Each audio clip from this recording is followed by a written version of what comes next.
Well, we are celebrating Mother's Day today. Mother's Day is a terrifically fascinating holiday. It was created by a woman named Anna Jarvis. She was not a mother herself, but on the anniversary of her own mother's passing on the first year, she decided to hold a little service. And she did, and the idea kind of caught on, and she did it every year. And then in 1914, she petitioned President Truman to make this a national holiday, and he did. And then several years later, she didn't like it. She was very upset because it had become incredibly commercial. People were just sending cards and candy, and they weren't really doing anything. So then she began to protest Mother's Day. She was arrested no less than 5 different times for holding Mother's Day protests. I think that's really fascinating, actually. Anyway, that's her, and she got very upset, as many people do when you can't control the world. And we can't control Mother's Day, so we might as well give up. I would like to wish you all a Mother's Day, a happy Mother's Day. And that may seem a little strange for people. Actually, you know, men and women are way more alike than they are different. We all began life in the embryonic stage as embryos as female, believe it or not. And then there's an influx of hormones that sort of change things here and there. And so we become different. But there's actually a whole lot that is still very similar in us. But what is most similar for us, I believe, is the fact that each one of us has within us a spark of that divine creative energy of the universe that makes each one of us a creator. And mothers are those individuals in our society that have the ability to bring forth life, to nurture it, and to sustain it. And I would suggest that that is an ability in each and every one of you. Whether you are a woman or not, you have the power to bring forth life, to sustain it, and to nurture it. We think that that's only a female job, but you know, God itself describes God throughout much of the Bible in feminine terms. In the book of Isaiah, God is speaking to this great prophet and says, as a mother comforts her child, so will I comfort you. Here, God is actually speaking as if God were a mother. And I think that's because God's biggest job in the whole universe is to create. And that's what we think of mothers doing, in a sense, is creating. Each one of us is creating by the virtue of the fact that all creation begins here. It all begins here.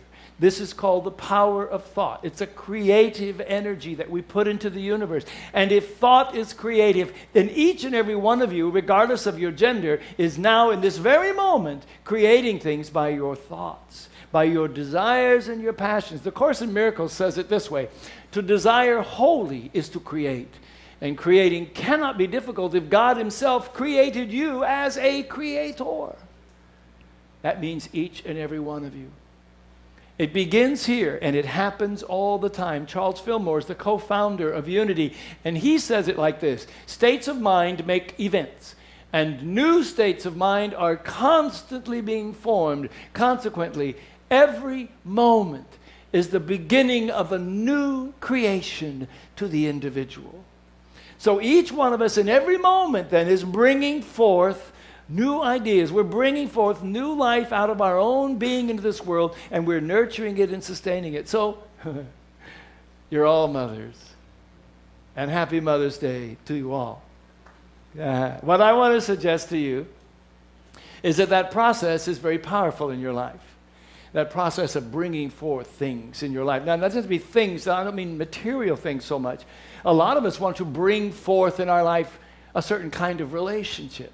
A lot of us want to bring forth a certain state of health, or we want to bring forth a place of living, or the way that we live, or we want to bring forth a state of mind. We want to bring forth more peace or more joy in our life. Whatever it is in our heart that we're wanting to create and bring forth, I would suggest to you that you are absolutely pregnant with possibilities.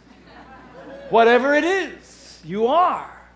And so today on Mother's Day, what I thought I would talk to you about is something that's not so much going to extol mothers of the past, but to extol that mother in you and in each and every one of you as we bring forth these ideas. We have in our world a sort of a beautiful idea of what motherhood is. I hope you had a lovely mother. I did. And I know that not everyone did. But I hope you did. And even if you didn't, I want you to understand that these principles we're going to talk about of motherhood are universal. And they're not just for mothers. So what I want to present to you today is 3 basic ways that we can look at this thing that we are carrying within us, this dream, this passion, these ideas that we want to bring forth into the world, bring forth as a mother would bring forth a child, how to nurture them, and how to sustain them so that they grow into what we call metaphysically manifestation, which means it actually becomes a reality in our life. Okay? That's what I want to do. So it will make more sense to you today if you have something in your mind right now that you are liking to bring forth in this world. Whatever it is that you would like to see bring forth in your own world, whether it's about relationships, about health, whether it's about abundance, whether it's about any particular thing, life purpose, I want you to think about that this morning. Because that is what you are pregnant with in your possibility. That is what you are in the process of birthing into the world by virtue of your mind. You all understand me where I'm at with this? Okay, all you guys, do you understand me with this? Or did you? Okay, good, thank you. Who said that? I'm going to talk to you. I'll talk to you. All right, Kurt. All right, so here's the things I want to look at. I want to look at creation choices, meaning that when we are in the state of motherhood, as we all are, bringing forth these ideas, we have some choices of how we're going to be with these ideas. Because, I don't know if you're like me, I have lots of good ideas. The other day, I was buying a new helmet for my motorcycle. And I have a problem with sunlight, so I wanted a motorcycle helmet like a transition lens. You had the plastic that would get dark in the sunlight and light, you know what I mean? It's a special thing. It changes colors. And the guy said, oh, yeah, you could probably get one of those. It'd cost you $5,000. I said, well, no, I'm looking about $130. He said, well, and then I said, what about if we had this? I could invent this thing where it gets, you pull this and it comes down and it gets dark and then you can pull it back and it gets back. And he looks at me and goes, somebody already invented that. They did, and I bought one. It's in the mail now. The point being, we all have a lot of brilliant ideas all the time about different things, not just inventing things. But if we don't really put energy into them, if we don't really give them the time, if we don't really give it our life, it just kind of floats by, right? It was a great idea, and sometimes you ever had this when something happens, somebody does something, you go, I thought of that. Gee, I wish I'd have done something with that, because now they're really rich and I'm not. Darn. So anyway, the first one we're going to look at is sustained focus. Now that means it's the way we give our attention to things. It's what we look at. It's what we're giving our life energy to. And in the field of motherhood, mothers are able to give enormous amount of sustained focus. And not only sustained focus, but incredibly diverse focus, apparently, all on the same thing. There's a funny little article that was written about this in the Boulder Interfaith newsletter that I'll share with you. It's a fantasy story about the time when God was creating women. And it goes like this. By the time God made mothers, he was into the 6th day working overtime. An angel appeared and said, why are you spending so much time on this one? And God answered and said, have you read the spec sheet on her? She has to be completely washable, but not plastic. She has 200 movable parts, all replaceable. She has to run on black coffee and leftovers, have a lap that can hold 3 children at one time and that disappears when she stands up. She has a kiss that can cure anything from a scraped knee to a broken heart and have 6 pairs of hands. The angel was astounded at the requirements for this one. 6 pairs of hands? No way. God replied, oh, it's not the hands that are the problem. It's the 3 pairs of eyes that mothers have to have. And that's on the standard model, the angel asked? And God nodded, yep. 1 pair of eyes are to see through the closed door as she asks her children what they're doing, even though she already knows. Another pair in the back of her head to be able to see what she needs to know, even though no one thinks she can. And the 3rd pair are in the front of her face. They're looking for an errant child, and they have the ability to say that she understands and loves him or her without even saying a word. It's cute, but it's true that we have to have all kinds of ways to pay attention to the things we love. All kinds of ways to give it that focus. And it's also a metaphysical principle that what we pay attention to grows. You understand that? That is the universal law of the cosmos. What we are putting our attention to is going to expand. So when we're going to apply a principle of motherhood to this dream that you're holding right now, I am telling you we have to give it attention. Now, if there's obstacles to this, if they're saying, oh, yeah, but you don't understand, there's so many problems, I'm going to tell you that with that attention, when you give it that focus and attention, all kinds of ways can open up to achieve what you are holding in your heart that you may not have known before. There's a story about a couple of tribes of Native Americans in the Andes Mountains. There was a mountain tribe and a lowlands tribe, and they were always fighting. So one day, the mountain tribe came down, attacked the lowland people, and they took one of the infants, and they absconded with them up, kidnapped them up into the mountains. Well, the lowland people were very upset, so they gathered together a small band of their bravest warriors, and they went charging up to follow them up into the mountain. But these people were lowland people. They didn't have a clue about how to climb mountains. They didn't know any of the trails that were going anywhere. They didn't know how to survive in that kind of climate, in that kind of environment. So after about 3 days, they gave up. And they were packing up their things, sadly, to go home. And as they're packing, they looked, and they saw this woman coming down the mountain with a baby on her back. She was a member of the lowland tribe. So one of the warriors went up to her and said, how did you do this? We've been trying for 3 days. We can't even get 100 yards up this mountain, and you've been up and you got the baby, you came back? She shrugged her shoulders, said, it wasn't your baby. When it is your baby, and it is your dream, and it is your passion, we will find all kinds of ways to overcome every obstacle when we are giving it our fullest attention. So what I'm going to invite you to hold today as a thought is this. I want you to say, if you will, please, with me. I give my full attention to my beloved creation. I'm going to say it again. I give my full attention to my beloved creation. Now say it with me. I give my full attention to my beloved creation. See, you have the beloved creation, and it's about us giving the attention. Now that's the first thing. Second thing is, we're going to skip them, is vision of potentiality. A mother can see a child and know an enormous future for that child, even when the child can't see it for themselves. You understand that? You may have had a mother that did that for you, that kept saying, oh, honey, you're beautiful when you didn't feel beautiful, or you're handsome when you didn't feel handsome, or you are wonderful when you didn't feel wonderful. My favorite story of this is one that was told by Mike Moran, who's a minister in Sacramento, founded the Center for Spiritual Life, I believe, Spiritual Life Center in Sacramento. Amazing ministry, doing wonderful work. I worked with him at Unity Village in the retreat department, and he told this story about himself. When he was 19 years old, before he found Unity, he was a drunken Irish bully. And he used to go to bars, get drunk, get in fights all the time. So one time, when he was 19 years old, he got into another one. He ended up in jail. And his mother, who was a 5'1" Irish lady, came storming into the jail where he was. And she looked right through the bars where she was, and he was, and she pointed her finger at him. And she said, I don't know who you think you are, but this is not it. She saw potentiality that he couldn't see, the judge couldn't see, or the jailer. But he saw it in that moment. He saw something. It was a slap that he needed. It changed his life.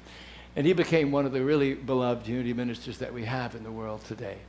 Tremendous way that parents can see, mothers can see things that others can't see. They see them sometimes that they don't, so much so they don't even see themselves.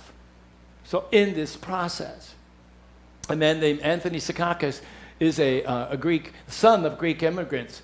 And he tells a story when his parents came, shortly after they came, the father became an American citizen. But the mother had to take care of 4 sons and 3 daughters. She didn't even have time to learn English. And she did that. But finally, when they were all grown, it was her turn. And she learned English, and she went and took the American citizenship course. And at the end of that, you know, you have to appear before a judge. 57 years old. She's appearing before the judge to become an American citizen. And he says to her, Mrs. Sakakis, what took you so long? And she says, Your Honor. She pointed to her children. I was busy raising 7 Americans.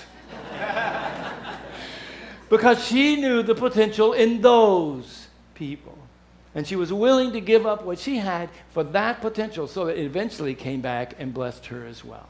So being able to see beyond where the circumstances, beyond the overwhelming of how much work there is, beyond what the appearance of it may be, and seeing potential is part of what we all need to do in order for this dream that we're holding to come into reality. So my affirmation for you is this, and this one's a little complicated. I want you to say, I hold my beloved creation, because that's the thing you're doing, in the hands of infinite possibility. Infinite possibility. I hold my beloved creation in the hands of infinite possibility. Can you do it? Let's try it. I hold my beloved creation in the hands of infinite possibility. See, if you don't remember any other word in that, just remember infinite possibilities, because that's what I want you to know about yourself and about the things that we're holding on to, the things that we are bringing forth. These are the qualities of motherhood I'm inviting you to choose to take as you create. Now, the last one is unconditional love. Of course, that's what mothers do. We all know that. You read in the news about the mothers of people who have done incredible crimes, and the mothers love them anyway. And that's what love is. Love doesn't see the circumstance. Love sees beyond that. It's what Jesus did when he looked up at Zacchaeus of the tree, who was a crooked tax collector, and said, come down, we're going to have dinner, because I want to be with you. And that kind of relationship, that kind of a desire to be with is what changes people. Mothers know that. Mothers know that what is most important is not what is right, what is wrong, but it's being in relationship. And that's a powerful, powerful choice that we all need to make. It's a choice that sometimes we have to forget ourselves being right. We have to forget ourselves maybe in a moment completely in order to step into love. And that's beautiful. My favorite story of that is one that came in National Geographic. There was a terrible forest fire, and when the fire was over, the rangers were going through the forest expecting the damage, and they came to a tree, and at the bottom of the tree, petrified in the ashes, was a bird. And one of the forest rangers knocked it over with a stick. And out from underneath came 3 little chicks that were still alive. Somehow the mother was able, during that fire, to bring those chicks down to the bottom of the tree, knowing that down there the poisonous gases wouldn't be so much, and she covered them over. Now, she could have flown away, but she didn't. This kind of amazing love that requires more than we think we can give is common to all of us in different ways and shapes and forms. So my invitation to you is, as we bring forth these ideas, these dreams, this thing that we are pregnant with in life, that we do it with great love. So my affirmation for you is this. I surround my beloved creation in absolute love. I surround my beloved creation in absolute love. Can you say that with me together? I surround my beloved creation in absolute love. Now, think for a moment this morning. You have this thing you want to bring forth. Here's what I've been asking you to do. I've been asking you, in the context of motherhood, to take this creation that you are nurturing and you're ready to bring forth into life in the world, to nurture and to sustain. I'm asking you to give it your undivided attention. I'm asking you to see it in a realm of infinite possibilities. I'm asking you to surround it with unconditional love. When you do that, then you do what the finest of mothers throughout the world have done. It brings life into the world. It brings love into the world. And if we all could do that, we would create together a world that works for everyone. I'm going to invite you to close your eyes for a moment, please. And in this time, as I've asked you to think about this creative urge and impulse that you are carrying, I want you to imagine that you can give it now all of your attention. That you can focus your life and your energy on this sacred intention. And then I want you to imagine that you're seeing it without any constrictions whatsoever. But you hold it with open hands, knowing that it can be whatever it can be whatever it wants to be.